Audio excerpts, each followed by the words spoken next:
Have you ever wondered why two people can face the exact same challenge, yet their lives unfold in completely different ways? One rises above, stronger and wiser. The other crumbles under the weight of it all. What makes the difference? It's not luck, not wealth, not even intelligence.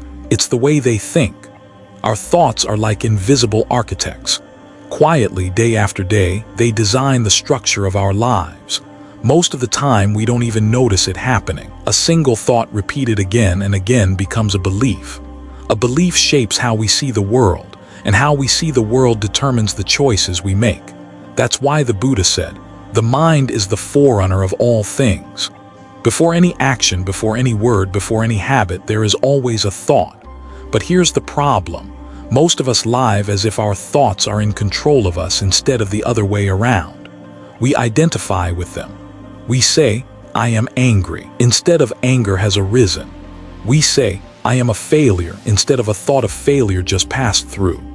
And in doing so, we hand over the steering wheel of our life to something as fleeting as a passing cloud. Imagine your mind as a vast, clear sky. Thoughts are nothing more than weather, sometimes a bright sunrise, sometimes heavy storm clouds. If you forget that you are the sky, you start to believe you are the storm. And when that happens, you lose your power. But what if you could step back? What if you could remember that you are not the storm, you are the space that holds it? That simple shift is where freedom begins. It's where correct thinking takes root. Correct thinking doesn't mean forcing yourself to be positive all the time, pretending life is perfect when it's not. It means learning how to see clearly.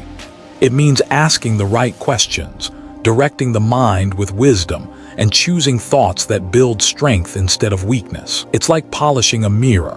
Every day you wipe away a little more dust, until finally you see reality as it is. This is why mindfulness is not just a trendy practice. It is survival. It's the difference between drowning in your inner storms and learning to sail across them. It's the raft that carries us from suffering to peace. Over the course of this journey, you will discover how to train the mind like a muscle, how to remove the weeds of self-doubt and negativity, how to guide your thoughts toward clarity, and how to plant seeds that bloom into wisdom and joy. Each principle we explore will be both timeless and practical, rooted in Buddhist teachings but alive in everyday life. And as you begin to grasp the hidden power of right thinking, you'll notice something extraordinary. Your outer life begins to shift. Relationships feel lighter. Challenges feel less threatening. Even your sense of who you are begins to expand. Because when the mind changes, the world changes with it. So, take a deep breath. Settle in. Let's step into this exploration together. You don't need to force anything. You don't need to memorize anything. Just listen, reflect, and let the seeds of wisdom plant themselves within you. The power you're about to uncover has been within you all along. Now, it's simply time to remember it. If there's one misunderstanding that quietly steals away our peace more than anything else, it's this: we believe we are our thoughts. A thought of anger arises and instantly we say, "I am angry." A thought of failure passes through and we conclude, "I am worthless." Without even noticing, we let momentary mental weather become our entire identity. But here's the truth: your thoughts are not who you are. They are experiences happening within you, not the essence of you. Just like clouds passing through the sky, they come and they go. Some drift gently, some gather heavy and dark, but none of them ever touch the vastness of the sky itself. And in the same way, no thought, no matter how strong, can truly define you. This is why mindfulness teaches us the art of becoming the observer. Instead of drowning in the stream of thought, you step back and watch it flow. You notice the pattern, the rise and fall, the constant change.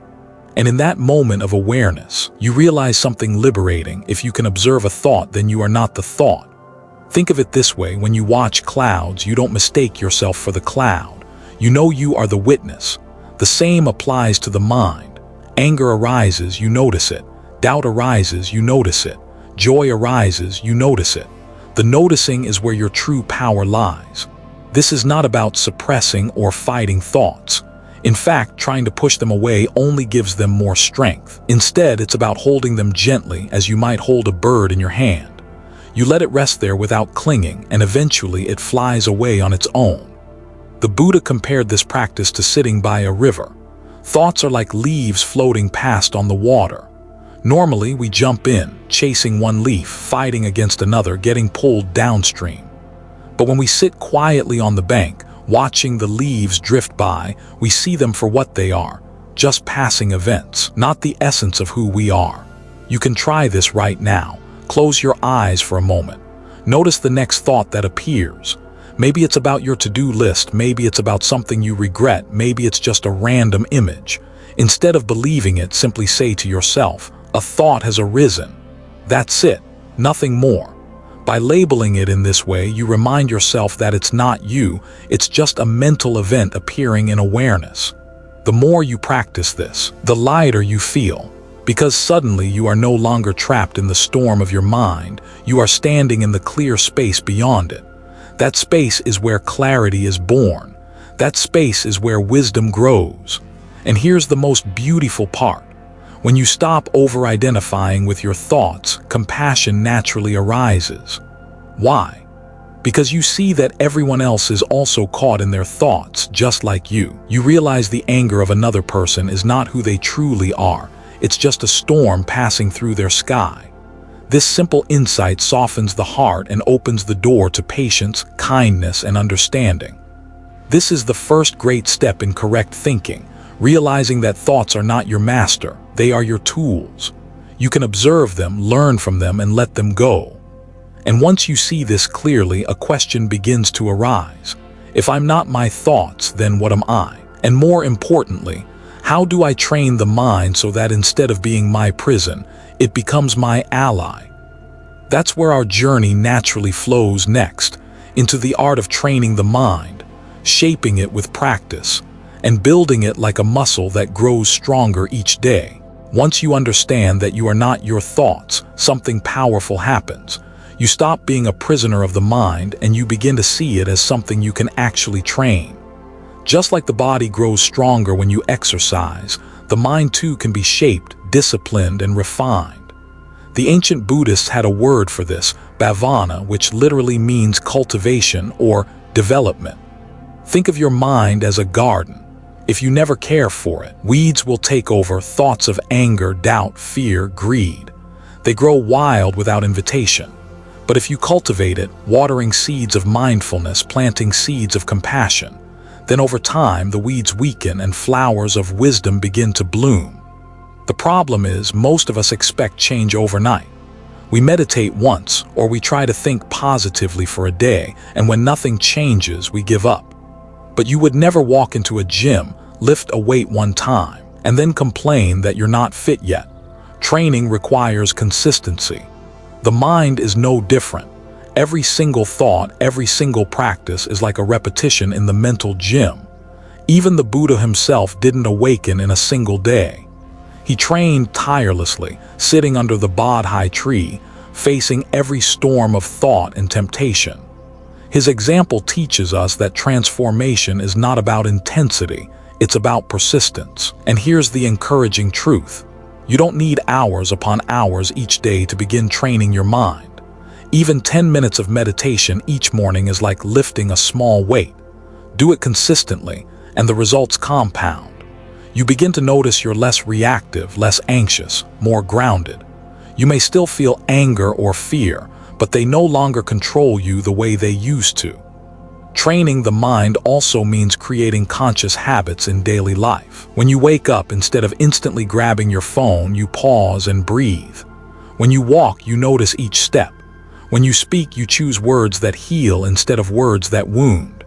These little moments are not small. They are the push-ups and sit-ups of mental fitness. One of the greatest dangers is neglect. Just as the body weakens without exercise, the mind decays without practice. Neglect leads to impulsiveness, scattered attention, and restlessness. But the more you train, the more natural discipline becomes. It's not about forcing the mind into submission. It's about guiding it gently but firmly, until stillness and clarity arise on their own. And remember this, training the mind is not about becoming rigid or emotionless. It's about becoming free. free from the automatic patterns that once controlled you, free to choose peace over chaos, compassion over anger, wisdom over ignorance. So ask yourself, if your body deserves daily care, why not your mind? If we can dedicate time to brushing our teeth, eating meals, and exercising muscles, shouldn't we also dedicate time to cleansing, nourishing, and strengthening the very thing that shapes every experience of our life? When you see the mind as a muscle, every moment becomes an opportunity to train. A difficult coworker becomes your sparring partner in patience. A stressful day becomes your treadmill for endurance. A moment of silence becomes your weight bench for mindfulness. Life itself is the gym, and you are both the trainer and the trainee. And here is where the next challenge arises. It's not enough to train.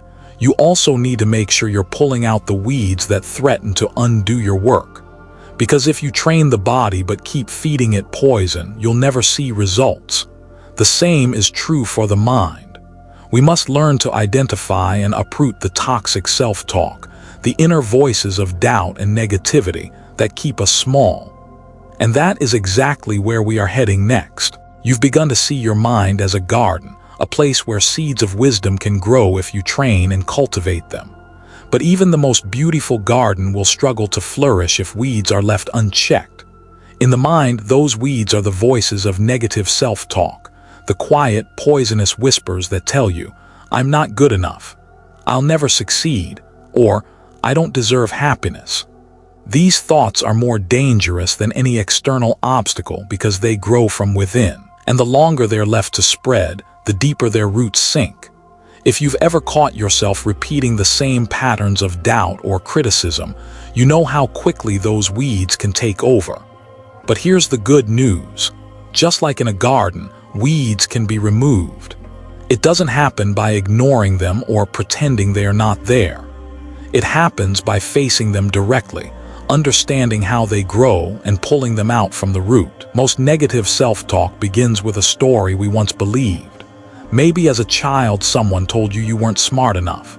Maybe society conditioned you to think success looks a certain way. Maybe a past failure convinced you that you are destined to fail again. These stories take root in the subconscious, and they replay like broken records. The first step to uprooting them is awareness. You must catch the voice when it speaks.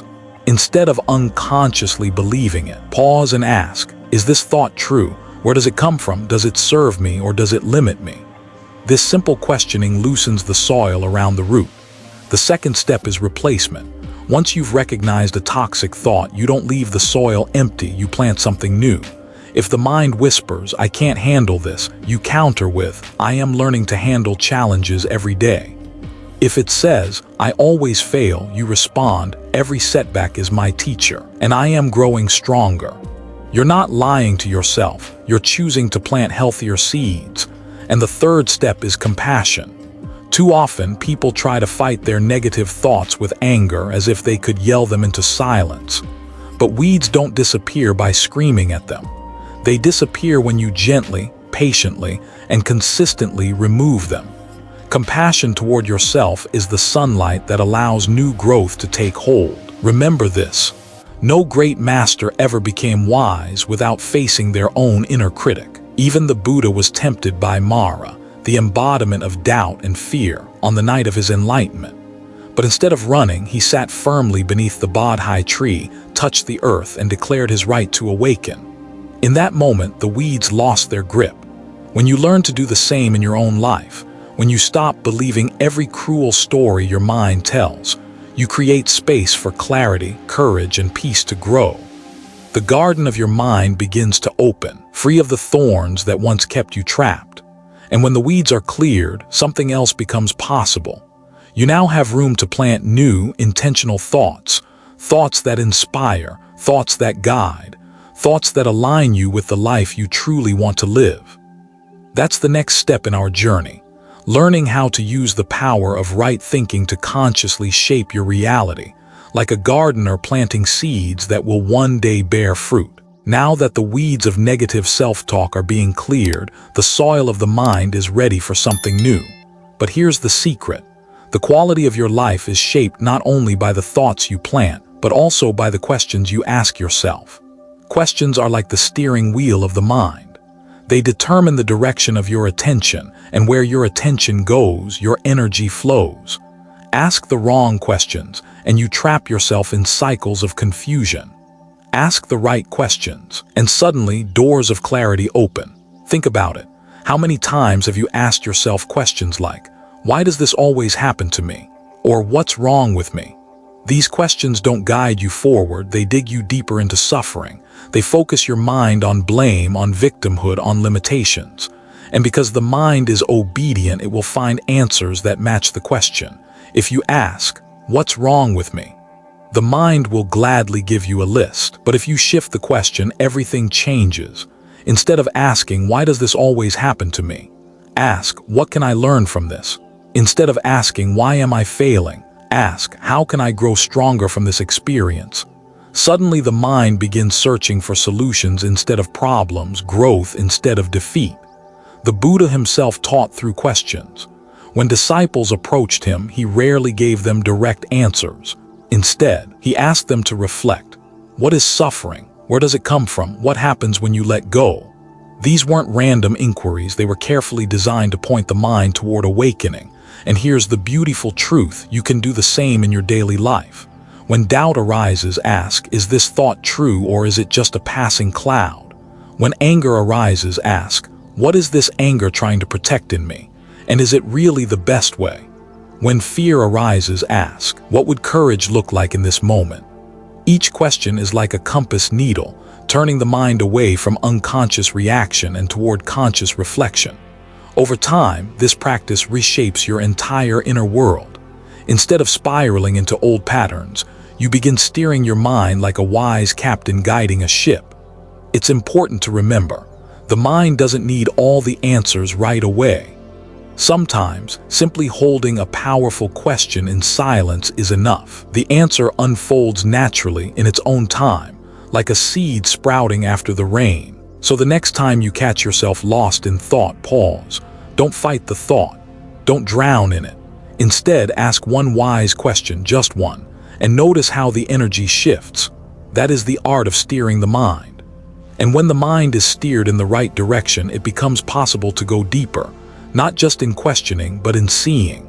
Seeing the truth of how thoughts rise and fall, how they gain strength when you cling to them, and how they vanish when you release them. This is where true clarity begins to shine. When you begin asking the right questions, your mind shifts from being a prisoner of problems to becoming a seeker of clarity. But the journey doesn't end there. A question points the way, but it is effort that carries you forward. And not just any effort, but what the Buddha called right effort. The energy that leads to freedom instead of frustration. Most of us spend our lives caught in problem thinking. The mind fixates on what's wrong, replaying it again and again like a broken record. But focusing on the problem only deepens its weight. Right effort is the shift from problem thinking to solution thinking, from "Why is this happening to me?" to "What can I do now to move toward peace?" Think of it like standing in a dark room. You can spend hours cursing the darkness, analyzing it, resenting it, or you can reach for a match and light a candle. That small flame doesn't erase the darkness completely, but it changes everything. Right effort is that candle. It's not about eliminating every challenge in life. It's about training your mind to look for light even when shadows surround you. But here's the subtle truth. Right effort is not about forcing, pushing, or exhausting yourself. It's not the frantic energy of trying to control everything. Instead, it's a balanced effort, the steady, consistent energy of guiding your thoughts in the right direction, like steering a boat with calm hands instead of thrashing wildly in the water. There are 4 ways the Buddha described right effort in training the mind, preventing negative states from arising. This means guarding the gates of your mind. Just as you wouldn't invite a thief into your home, why invite harmful thoughts to take root? Abandoning negative states that have already arisen. When anger or doubt shows up, don't feed it. Don't let it spread. Recognize it, breathe, and let it go. Cultivating positive states. Actively nurture thoughts of compassion, gratitude, patience, watering the seeds of wisdom in your garden. maintaining positive states once they have arisen. When peace comes, protect it. When clarity comes, value it. Don't take it for granted. This is the true meaning of thinking in solutions. It's not about ignoring difficulties or pretending problems don't exist. It's about choosing where to place your energy. Instead of feeding the fire of suffering, you invest in the seeds of awakening. Imagine two wolves living inside you, one of anger, fear, and doubt, the other of courage, wisdom, and love. Which wolf grows stronger? The one you feed. Right effort is the daily practice of feeding the right wolf. And the beauty is, once you live this way, life stops feeling like a constant battle. Even challenges become teachers. A setback becomes a chance to grow resilience. An argument becomes an opportunity to practice patience. A moment of fear becomes a stage for courage. The problem is no longer the enemy. It is the training ground for the solution. And here lies the real power of right thinking. It doesn't stop at removing weeds or asking better questions. It transforms every circumstance, every obstacle into fuel for growth. But to do this fully, you must learn to see your thoughts with calm, steady eyes, watching them arise and fade without grasping or resisting. Because only when you can observe them clearly do you gain the freedom to choose the right effort at the right time. You've learned the power of right effort, the shift from problem thinking to solution thinking. But here's a truth we often forget. No matter how disciplined you are, your mind cannot thrive if it is constantly fed with poison. What you allow in, through your eyes, your ears, your conversations, shapes the landscape of your inner world. Think about it. If you're training your body, you don't only exercise, you also pay attention to what you eat. You wouldn't run 5 miles and then binge on junk food every day, expecting health to blossom. In the same way, training the mind requires guarding the inputs. Every story you read, every show you watch, every person you spend time with, these are the meals your mind consumes. The Buddha compared the mind to a fortress. A wise ruler guards the gates carefully, allowing only what strengthens the kingdom to enter. Without vigilance, enemies slip through the gates unnoticed. In the same way, your thoughts are shaped by what you let inside. Guarding the mind doesn't mean shutting yourself off from the world. It means choosing consciously. If you surround yourself with constant negativity, news filled with anger, conversations steeped in gossip, environments dripping with stress, don't be surprised when your thoughts mirror that energy. But if you surround yourself with wisdom, kindness, and peace, those seeds naturally begin to sprout within you. It comes down to this. What are you feeding your mind each day? Do you scroll endlessly through fear-driven headlines, or do you spend a few minutes reading words that uplift? Do you engage in conversations that drain your energy or in dialogues that inspire growth? Every choice is a subtle act of training. And here's something powerful. You have more control than you think. You don't need to absorb everything the world throws at you. Just as you choose the food you eat, you can choose the thoughts, words, and images you consume. You can set boundaries with toxic people, limit the noise of media, and fill the silence with mindful practices.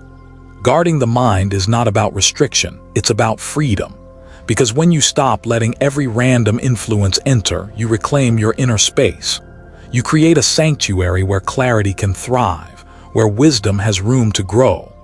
And when the inputs are clean, the outputs change too. You begin to notice your words becoming gentler, your actions more intentional, your energy calmer. It's no longer a battle to force right thinking. It becomes the natural reflection of a well-guarded mind. But there is another level to this. Guarding the mind is not only about what you let in, it's also about how you process what's already there. Old stories, painful memories, unresolved emotions, these too linger like guests at the gates. To deal with them, you must go deeper into the art of presence, learning to observe your thoughts as they are, without judgment. That's where the real transformation begins. When guarding the gates turns into watching the sky, seeing every thought, every memory, every emotion drift by like passing clouds, you've begun to see how guarding the mind creates a sanctuary, a place where wisdom can flourish. But life will still test you. No matter how carefully you protect the gates, challenges will arrive uninvited. An argument with a loved one, an unexpected loss, a harsh word from a stranger. And in those moments, the strength of your practice is revealed. Here lies one of the most profound truths. Between what happens to you and how you respond, there is always a space. In that space lies your freedom. In that space lies wisdom. Most people forget the space exists. Something triggers them, an insult, a disappointment, a fear, and they react instantly like a match to a flame. Anger rises, words spill out, and before they know it, damage is done. This is the prison of reactivity, a life controlled not by choice but by impulse. But the masters of the mind know a different way. They discover the pause. They learn to breathe in that space between stimulus and reaction. They recognize the spark of anger before it becomes a fire. They notice the wave of fear before it drowns them. And in that pause they ask, what response will bring peace, not more suffering? This is where wisdom transforms life. You cannot control every event that comes your way, but you can always shape your response. An insult can be met with silence instead of rage. A setback can be approached with curiosity instead of despair. A moment of fear can be met with courage instead of retreat. The Buddha once said, "You cannot stop the waves, but you can learn to surf." That is the art of the pause. You don't stop life from happening, but you stop yourself from being swept away. And here's the beauty. The pause doesn't need to be long. Sometimes it's just one breath, one conscious inhale before you speak, one moment of silence before you act. That tiny breath creates enough space for choice to enter, and choice is the birthplace of wisdom. At first, it will feel difficult. The old patterns will pull you to react, but with practice, the pause becomes natural. Slowly, the storms of life lose their power over you. People may still shout, circumstances may still challenge you, but you no longer hand them the keys to your peace. Imagine a lake on a windy day. The surface ripples, but the depths remain still. That stillness is what the pause gives you. It is a shield, not of resistance, but of awareness. And when you live this way, something extraordinary happens. Your presence itself becomes calming. Others feel it. Your silence, your steadiness, your ability to respond with wisdom instead of reactivity, it inspires. You stop being a mirror of chaos and start becoming a source of peace. But the pause is not only about avoiding harm. It's also about creating the space to act with compassion, to speak with kindness, to bring light where there was once only darkness. And when you realize the power of the pause, the next step becomes clear. Learning how to use that space, not just for wisdom, but for aligning every thought, every word, every action with the higher truth of who you really are. By now, you've discovered the power of the pause, the space where wisdom arises, the space that saves you from the prison of reactivity. But wisdom doesn't just live in single moments. To truly reshape your life, you need a vision that guides you forward and the discipline of repetition to make that vision real. Think of the mind like a field. One moment of mindfulness is like planting a single seed. It's powerful, but a lone seed does not make a garden. To grow something lasting, you must keep planting, keep watering, keep tending the soil. That's where vision and repetition come together, the clear picture of the life you want to cultivate and the steady rhythm of daily practice that brings it into being. Vision is the compass of transformation. Without it, the mind drifts wherever circumstances push it, one day anxious, the next restless, always at the mercy of the winds. But with vision, you have direction. You know where you're heading. It's not just about what you want to achieve, but who you want to become. Do you want to live as a person ruled by anger or as one guided by compassion? Do you want your mind to be a battlefield or a sanctuary? Once the vision is clear, repetition becomes the vehicle, because the mind, like the body, learns through practice. One kind thought is beautiful, but repeated daily, it rewires the brain. One moment of meditation is healing, but repeated daily, it becomes transformation. The Buddha understood this deeply. He often spoke of Bhavana, the cultivation of the mind. Not a single act, but a continuous training, like a musician practicing scales or a gardener tending plants. Each small effort may seem insignificant in the moment, but together they shape destiny. Consider this: every thought repeated is like carving a groove in the mind. At first, it's shallow, easily erased, but the more you repeat it, the deeper it becomes, until eventually it forms a path, a road the mind walks automatically. That is why harmful self-talk feels so natural for many people. It has been repeated unconsciously for years, but the same law works in your favor. With repetition, you can carve new grooves, paths of patience, confidence, clarity, and love. And here's the magic: vision gives direction, repetition gives momentum. Together, they create transformation. It's like aiming an arrow. Vision is knowing where the target is. Repetition is the daily practice of drawing the bowstring again and again until the arrow flies straight. But here's a reminder: repetition does not mean perfection. There will be days you forget, days you slip, days the old patterns resurface. That's okay. Transformation is not built in grand leaps, but in steady steps. What matters is not never falling, but always returning again and again to the path you've chosen. Over time, the seeds you plant bloom into habits. Habits grow into character, and character becomes destiny. What begins as small, quiet acts of right thinking evolves into a life filled with peace, clarity, and wisdom. This is the long game of the mind. Transformation isn't about quick fixes or sudden enlightenment. It's about vision, the clear picture of who you wish to be, and repetition, the daily choice to feed that vision. That's how the garden of the mind flourishes, not just for a season, but for a lifetime. And when you see how vision and repetition weave together, the final step of this journey comes into view. Bringing it all together, living with the full strength of right thinking, not just as practice, but as a way of being. Throughout this journey, we've uncovered a truth that often hides in plain sight. The way you think shapes the way you live. Your thoughts are not just passing clouds, they are architects building the reality you walk in each day. And when you learn to think correctly, you begin to live correctly. You are not your thoughts, you are the observer, the one who sees them rise and fall. You've discovered that the mind, like a muscle, grows stronger with training. You've learned how to clear the weeds of negative self-talk, to ask the questions that guide the mind toward clarity, to shift from problems to solutions with the right effort. You've seen how guarding the gates of the mind protects your inner peace, and how the simple pause between stimulus and response holds the key to freedom. And when vision and repetition come together, they plant the seeds of lasting transformation, turning fleeting insights into permanent change. Piece by piece, step by step, thought by thought, you've been building a new way of being. But remember, this is not a journey of perfection, it is a journey of awareness.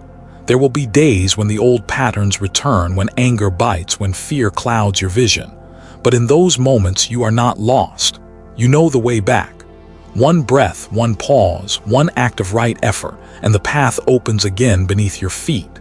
Living correctly by thinking correctly is not about escaping life. It's about meeting life fully, with clarity, with compassion, with courage. It's about aligning your inner world so that your outer actions flow from wisdom instead of confusion. Imagine a world where more people lived this way, where conflicts gave way to understanding, where stress gave way to calm, where despair gave way to hope. That world begins within you.